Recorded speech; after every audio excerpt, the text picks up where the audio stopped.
Hello guys, કેમ છો? બધા મજામાં? આજે આપણે આવી ગયા છે ઉમરીકા માંગડાવાડે. ચાલો.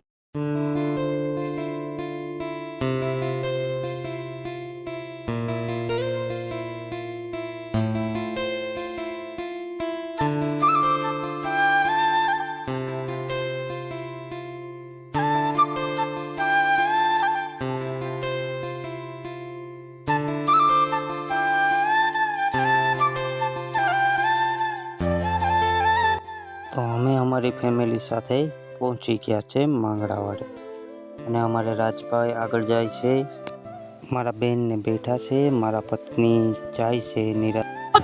कमाल है यार, कैसे कैसे लोग रहते हैं यार यहाँ। चलो चल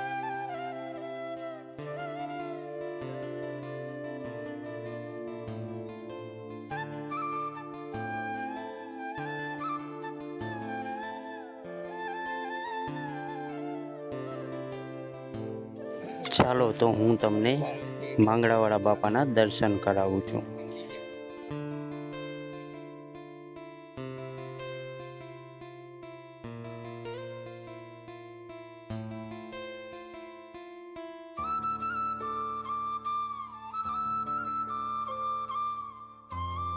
તો અમે દર્શન કરી લીધા છે અને અમે બધા હવે સાથે ઊભા છે, એકબીજાના ફોટા પાડીએ છીએ.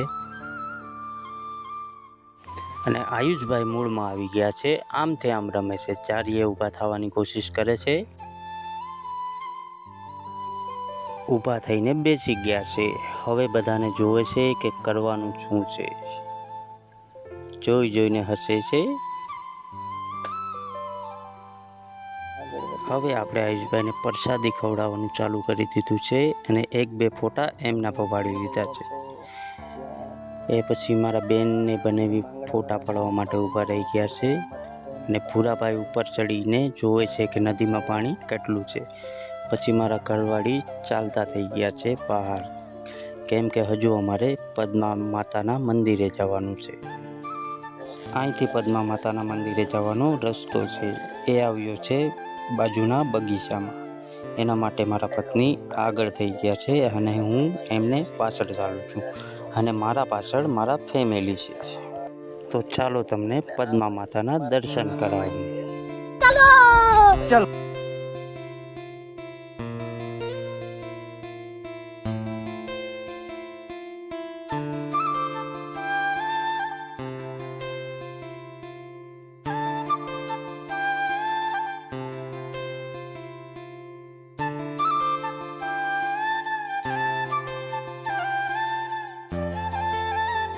તો આપણે પહોંચી ગયા છે પદ્માવતી માતાના મંદિરે. હવે ચપ્પલ બહાર કાઢીને આપણે અંદર જઈએ છીએ દર્શન કરવા. તો હું પહોંચી ગયો છું પદ્માવતીના મંદિરે. મારા પત્ની દર્શન માટે બેસી ગયા છે નીચે.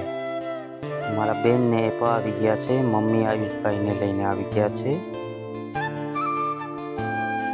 હવે આયુષને દર્શન કરાવી દે છે.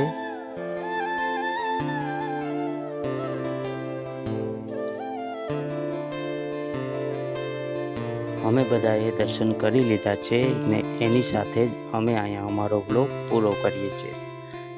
તો જરૂરથી સબસ્ક્રાઈબ, લાઈક અને આગળ ફોલો કરજો.